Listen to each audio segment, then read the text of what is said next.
Contraceptive prevalence rate in the country stands at 35. Now the government's target is 50%. So what can be done to bridge that gap? We still have 15% to go. So what can you and I do? Of course, last week we did have a conversation on abortions, and experts actually say that if we have the contraceptive conversation right, then the numbers will actually go down. We did see that every single year we have 300,000 women in Uganda procuring abortion, and so it's a conversation that you need to be deliberate about. And so in studios we're joined by an expert, a doctor, who will help us understand this conversation better. Rita. Now we're joined by Dr. Peter Dungu, and he is the director from the Rise Project. And as it stands, from what Mala has mentioned, even from last week, we had the conversation about how a number of women are facing a number of myths surrounding contraceptives and acquiring contraceptives within the country. First of all, good morning, Doctor. Good morning, and thank you for having me here, and good morning to our viewers. Okay, let's start with that 35% of the women that are actually being able to get these contraceptives. Right. The country has made some progress over time. These figures are measured like once every 5 years through what is called a demographic and health survey. And the last time was in 2016, but every 5 years previously it's been measured. And over time our contraceptive prevalence rate has picked up from, say, 2 decades ago, from the low 20s. 2011 it was at about 26%. Until now it's, risen to 35%. There's another indicator we measure, which is called the unmet need. These are women of reproductive age who would like to delay their pregnancies or stop completely, and they don't have access to a contraceptive. That figure still stands at about 28% in this country. People who, if they could get a contraceptive, would like to use a contraceptive. So what is stopping them from getting the contraceptive? Is it the access to the contraceptives? Is it the pricing of the contraceptives? Or the myths? Or even the knowing of the contraceptives? Right. So it's a mixture of things. And in fact, the RISE project, which I'm team leader of, which is new defeat funding for contraceptives or for family planning to assist the country, is structured in such a way that it talks to why we have such a low uptake of contraceptives. One of the first reasons is about awareness and knowledge about what are contraceptives, where can I get them from, should I have any concerns about contraceptives. And from the demographic health survey, people know about contraceptives. There's a fairly high knowledge they've heard about, let's call it they've heard about. But there's a certain type of knowledge that's required to be able to get to using a contraceptive. So from just hearing about to knowing the various types and getting to the intention to use and then finally using, that's a journey. So awareness and behavior change is a journey which we have to go through in this country. So for instance, under the RISE project, we have a component that will deal with behavior change, awareness and behavior change. Studies have been done which show that people have concerns about side effects. There are lots of myths and misconceptions. All those things need to be dealt with. The other component is about, are the contraceptives actually there? Are there people who are trained to give them? And again, progress has been made. There's still work to be done. In the public sector, there are contraceptives right up to the full mix. However, sometimes there are challenges with availability of stock. There's been training, a fair amount of training, so there are people who know what to do if you need a contraceptive. Right. And this, happens in both the public and the private sector. You know, one of the things that a majority have come out to say, and this is a conversation that we did have last week with a gynecologist here, and he was just breaking down, the different types of contraception and why it's important for women to actually go for this. Now, the question was, and what we actually got feedback from, the viewers, of course, via social media is, are the contraception options available? Number one, which you've mentioned that at times you have issues of, drug stockouts. Number two, are they affordable, especially in the rural settings? So kindly just answer to that particular query and need from the viewers. So let's start with access. There is a fair amount of contraceptives available in the country. Start from the short-term methods, pills, condoms, that type of thing, injectables, and then to the more long-term, what we call long-acting reversible contraceptives, the intrauterine contraceptive devices, the implants, and then the permanent, what we call the surgical contraception, where we stop you from having babies. All these methods are available in the country. Now, for instance, take the rural person, because the country is made up of different people with different kinds of availability. At Maristops, and again in this particular project that we will be running, we have free services being offered through outreach teams across the country, which do not cost the beneficiary anything, and these outreach teams stage at public sector facilities. So that doesn't cost anything. Even for the long-term methods of contraception? Even for the long-term methods. You can get any of those methods through outreach for nothing. But remember that in the public sector, at many facilities, there are also free services, short-term, long-acting reversibles, and permanents to a lesser extent.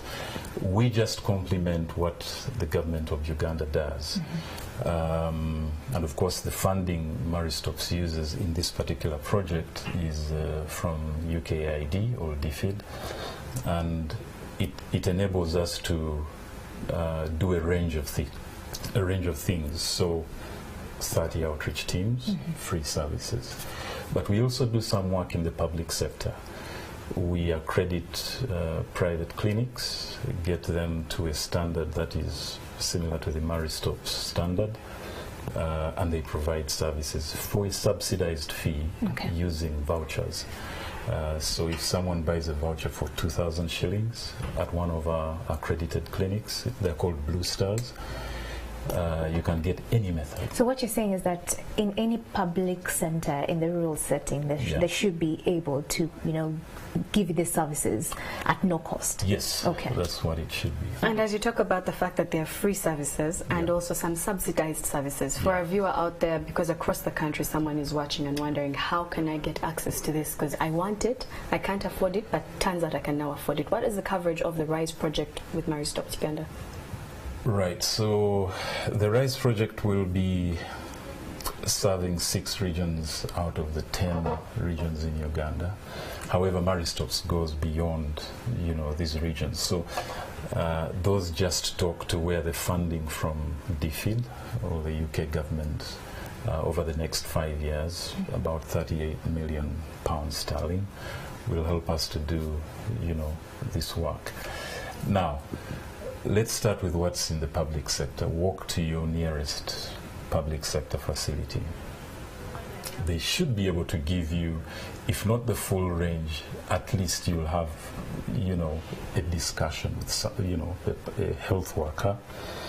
And if they're not able to provide, for instance, at the lower level health facilities, Health Center 2 and 3, you would not get a permanent method because right now that's only done by a medical officer. And again, under the RISE project, that's a conversation we're trying to get going nationally to say, are there certain procedures or tasks we can shift from specialized cadres like medical officers to clinic officers, nursing professionals, so that access is improved. Okay. UNFPA, which is also part of this funding, is leading on some of those advocacy pieces. All right. You know, still borrowing from what we had last week, because it's pretty much intertwined. Majority of Ugandan men actually came out to say that I cannot allow a woman to go for these methods. Number one, it could affect her libido, could be the cause of cancers. Different negative views with regards to contraception. Now, the question that maybe would pose to you today is there a role that men can play with regards to contraception? Absolutely, and I think it's the challenge for all public health professionals to try and draw men into this discussion.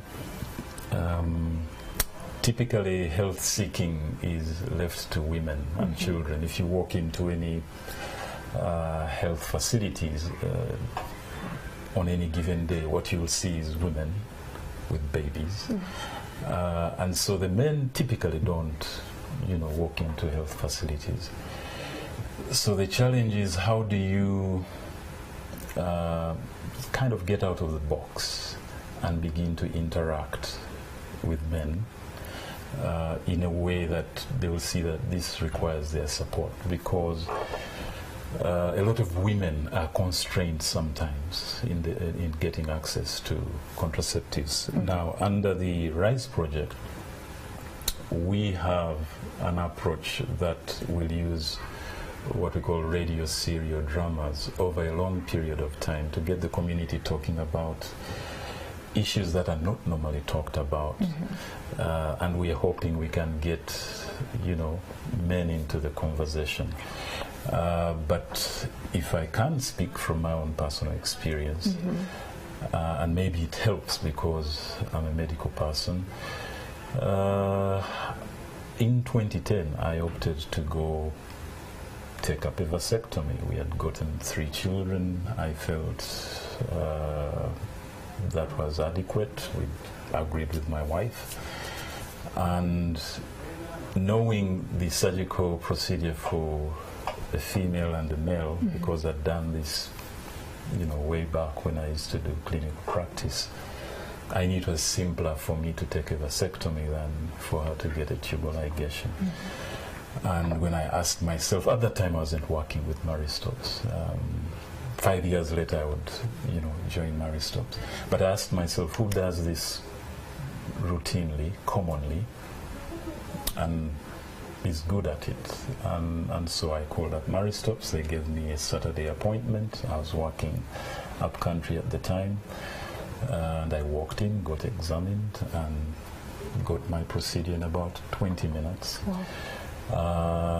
And walked out. I was given instructions about what to do afterwards.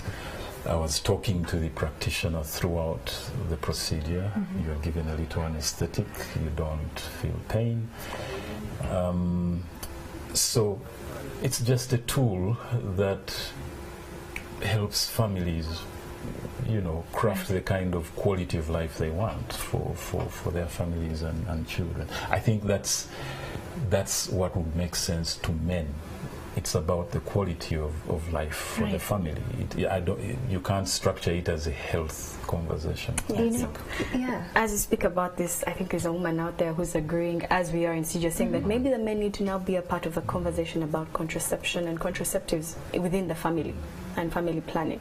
So is Bryce going to be a part of telling the men about this, because there's someone who will say, I think I need to take my husband with me on my next visit to the health center? Yes, that will continue, as I've mentioned, one of the approaches, but it's already happening. And it's not only Maristops, but a lot of people who work in this space do what we call community dialogues sessions, where our people go into a community and just sit and talk. And sometimes these are targeted to men. I think the frustration is that the progress is not fast enough. But it is already happening. Marie Stopes is not the only reproductive health partner in this space, engaging with men, women, youth, and yes, under Rise that will continue. Okay, as we wrap this up, talking about age, how young should one be before they decide to come and get maybe contraceptives? Because we can't deny that there are a number of people, youth, who are actually, even teenagers. Yes, and right. Now the morning after pill has become a routine. Yep. Yes, so what happens? Can anyone of any age be able to access this facility? Right, so we would have to be guided by the Section Reproductive Health Policy, which is currently being, revised.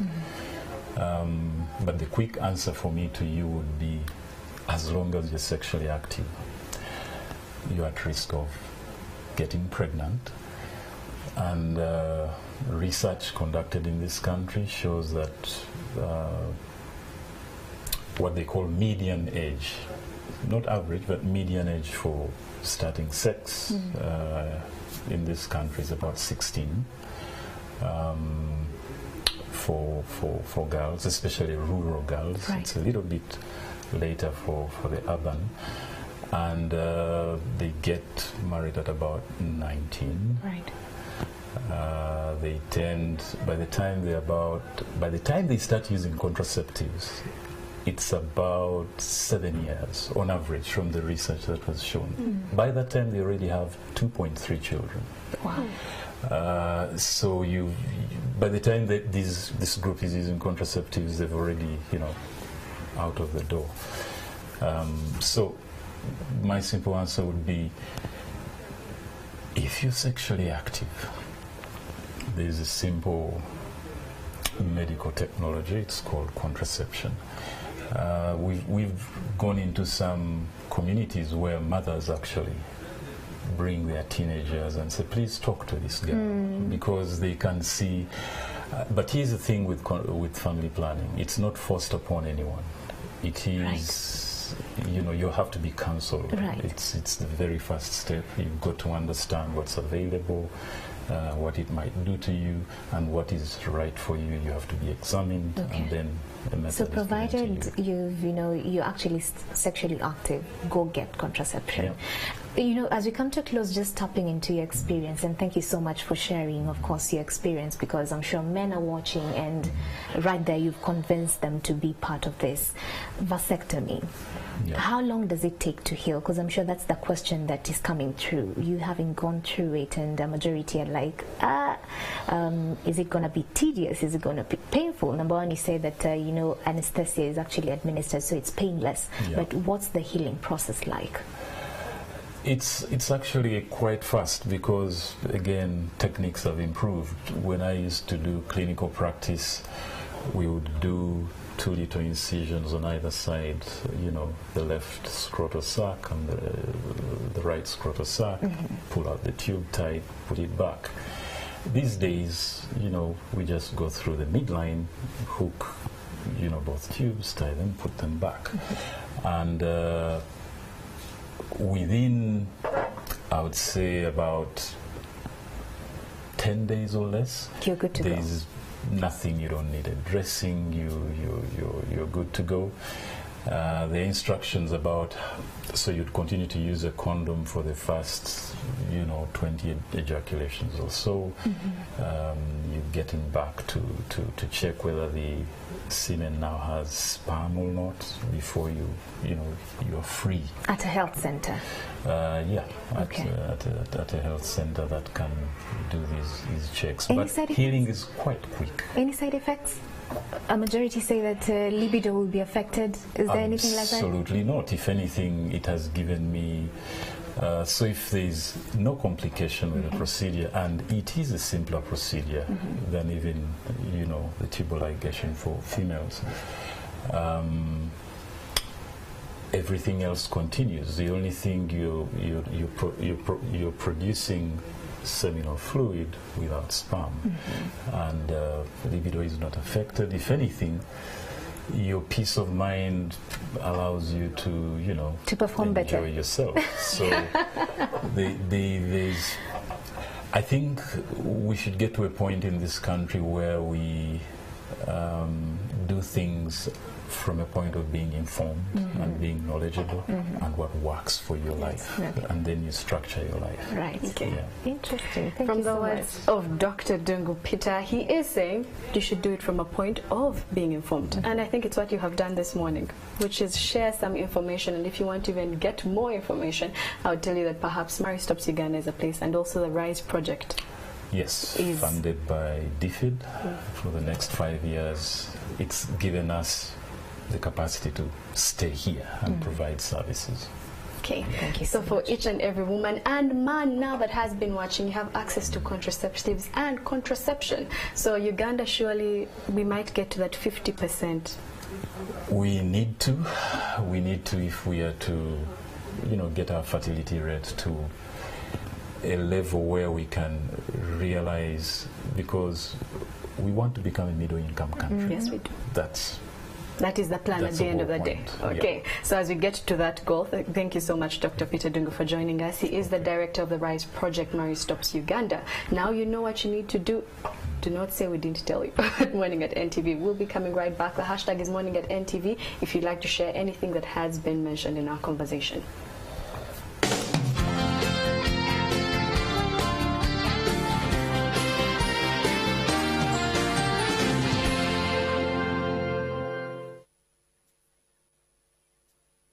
Next time on Coke Studio Africa, we hear wedding bells ringing as Kenya's Naiboy and Tanzania's Rayvanny get together to share special moments in studio and on stage. And Uganda's King Saha and Ethiopia's Yared Negu lend